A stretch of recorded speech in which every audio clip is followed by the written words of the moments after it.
Without going into too many details, my own personal experience with abortion, and I don't think we talk about this enough, abortion can be another word for mercy. We don't know. We don't know. It's not a world in which we know that no two pregnancies are alike, and it follows that no two lives are alike. That follows that no two. The ideal awakened darling in Hollywood, who was praised for her polished acting and progressive advocacy, is currently dealing with a harsh reckoning. But Matt Walsh, one of her most ardent rivals, is also pursuing her. Excited about this daily cancellation. I finally get a chance to cancel Anne Hathaway. Has taken the initiative to explain why Hathaway's reputation is deteriorating. If you've been following Hollywood, you're not unfamiliar with her. With parts in popular movies like Les Miserables, Anne Hathaway is an Academy Award-winning actress. From Interstellar to The Devil Wears Prada, Hathaway's public persona extends beyond her acting.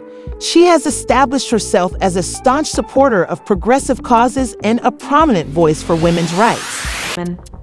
It's my privilege to speak to you today as a goodwill ambassador for UN Women. Women's participation and equal power is fundamental to progress for everyone. I'm sure you are aware of the evidence which shows. She speaks up, fervent and unafraid to address sensitive topics using her platform. But here's the twist. Hathaway's activism isn't popular with everyone. To you, to write something like that. Because we're in the fight. Yeah. We're in the fight every day. We're in the fight every minute. And you mentioned The Devil Wears Prada turning sweet 16. Yeah. Some 16-year-old's life has been irrevocably changed because of the current overturning of Roe v. Wade. And in this character, I played a young woman. As she defended reproductive rights and denounced the Supreme Court's decision to overturn Roe v. Wade, her most recent appearance on The View sparked a firestorm. She stated that abortion might be another word for gratitude. One critic in particular, Matt Walsh, responded angrily to this comment, which was intended to convey a strong message. Walsh didn't hold back, making it clear that he isn't a huge fan of Hathaway, and the issue extends far beyond her views on abortion. Wife, early in our marriage, forced me to go to the theater with her and with her mom and her sister to watch Les Miserables. It was the worst experience of my life. Every actor in the film was deeply and painfully annoying. None of them would stop singing at all. They sang the entire time from start to finish. Yet even amidst all of that, Anne Hathaway managed to be irritating and insufferable on a level that even Russell Crowe's blubbering off-key performance couldn't reach. His issues with her go back years. Walsh recalls that he has had problems with her for years. Walsh recalls his wife driving him to see Les Miserables one evening, which he described as absolute torment. According to him, while Russell Crowe's infamously poor singing was grating, Hathaway's performance was even worse. If you thought that was harsh, Walsh went further by criticizing her role in Interstellar. He claimed her embarrassing monologues about love and humanity ruined what he considered a fantastic science fiction movie.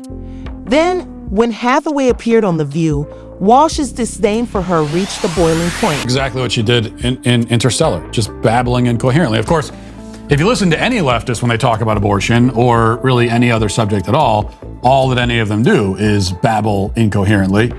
So let's try to sift through this. What precisely did Hathaway say on The View? Walsh seemed determined to dismantle her entire woke persona, starting with her comments on reproductive rights.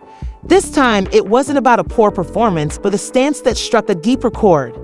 Speaking about women's rights, Hathaway linked the issue to her previous roles and the recent shifts in the political landscape. She emphasized that having control over one's reproductive destiny is essential for young women embarking on their careers. Taking it further, she described abortion as a human right and even suggested it could sometimes be an act of mercy. Interview 356/413. Abortion, in her opinion, was about allowing women to live their lives as they see fit. But this is where things became contentious. Walsh instantly grabbed. He claimed that Hathaway's attitude was one of moral detachment, rather than compassion in response to her mercy comment, labeling it dystopian. Exactly what she did in Interstellar, just babbling incoherently. Of course, if you listen to any leftist when they talk about abortion, or really any other subject at all that any of them do is babble incoherently. So let's try to sift through this. He questioned how someone could claim that taking a life was a mercy deed, accusing her of hiding her selfishness behind her sympathy. Walsh argued that her remarks perfectly encapsulated the moral decay he believes defines woke Hollywood. Walsh's criticism of Hathaway wasn't the only one. He viewed her comments as evidence of a broader shift in pro-choice discourse. He compared her rhetoric to that of the 1990s, when leaders like Bill Clinton advocated for abortion to be safe, legal, and rare. Indeed, how could it be anyone's reproductive destiny to reject their reproductive capacity and violently destroy the human life that they have reproduced? To call such a choice reproductive destiny seems bizarre, to say the least. Abortion was portrayed at the time as a sorrowful, but occasionally necessary decision. However, Hathaway's words seemed to frame abortion as a symbol of empowerment, which Walsh found deeply troubling.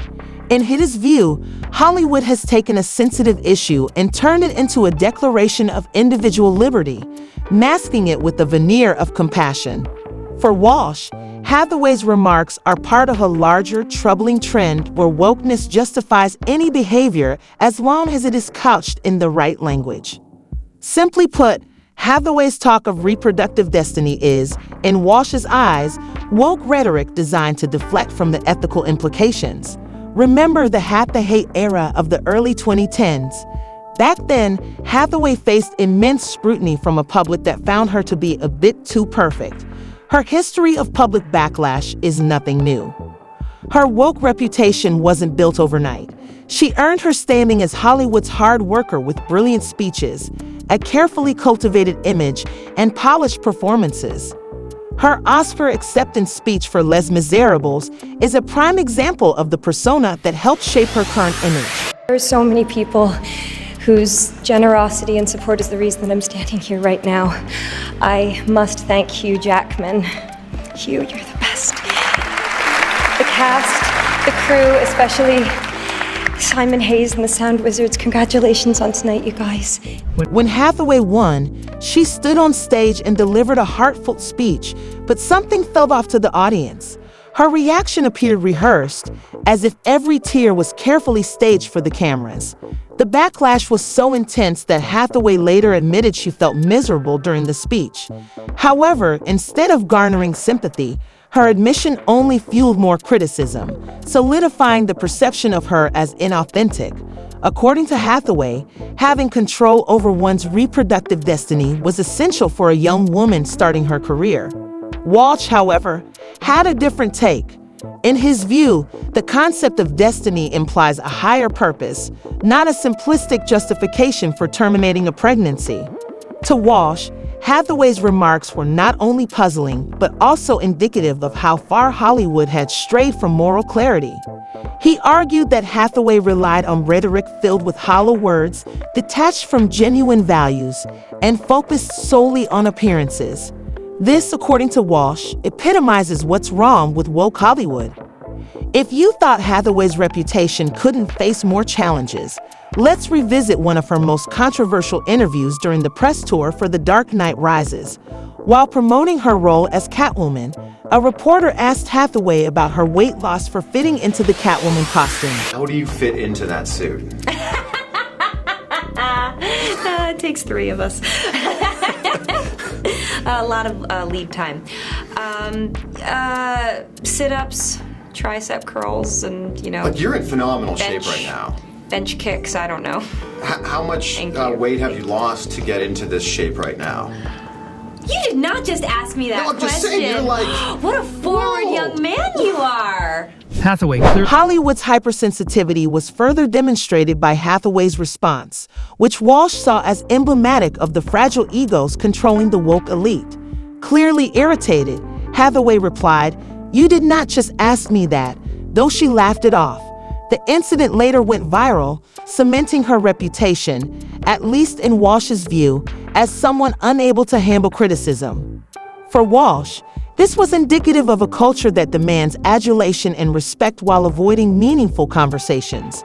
Even though Hathaway's response was moderate, Walsh interpreted it as proof of her lack of humanity and humor. This led to comparisons with Jennifer Lawrence, hailed as Hollywood's most relatable star at a time when Hathaway was enduring her Hathaway moment. Lawrence, known for her awkward, unpolished demeanor, won fans with her authenticity. Her imperfections made her relatable, while Hathaway's polished and controlled persona was perceived as trying too hard. Psychologists refer to this as the pratfall effect, where people are more likable when they make mistakes. Hathaway's efforts to project perfection ultimately backfired, fostering the perception that she was incapable of vulnerability. Meanwhile, Lawrence could trip on the red carpet and laugh it off, further endearing herself to the public. Because Hathaway's image was so meticulously maintained, even her Oscar win became fodder for criticism. This brings us back to Hathaway's recent remarks, particularly the sentence that sparked widespread outrage. Mercy can also be referred to as abortion. Walsh, along with a significant portion of the public, found this statement profoundly unsettling. To him, calling abortion mercy was not only wrong but deeply offensive. For Walsh, true mercy would involve supporting women through motherhood, not endorsing what he perceives as the taking of a life while dressing it up as something noble. In Walsh's opinion, Hathaway's remarks epitomize Hollywood's warped values, where personal freedom is prioritized above all else, regardless of the harm caused. He argues that Hollywood's willingness to use phrases like mercy to further its own agenda demonstrates a troubling level of hypocrisy. With critics like Matt Walsh ready to call her out, Hathaway's journey from beloved starlet to one of Hollywood's most polarizing figures serves as a case study of how wokeness can go awry. Once adored, she now symbolizes Hollywood's double standards. Her carefully cultivated image seems to be finally unraveling. What do you think? Has Hathaway been misunderstood, or is this just more proof of Hollywood's unfair treatment of women? Share your thoughts in the comments below, and don't forget to hit the like and subscribe buttons for more in-depth analyses of Hollywood's most significant controversies.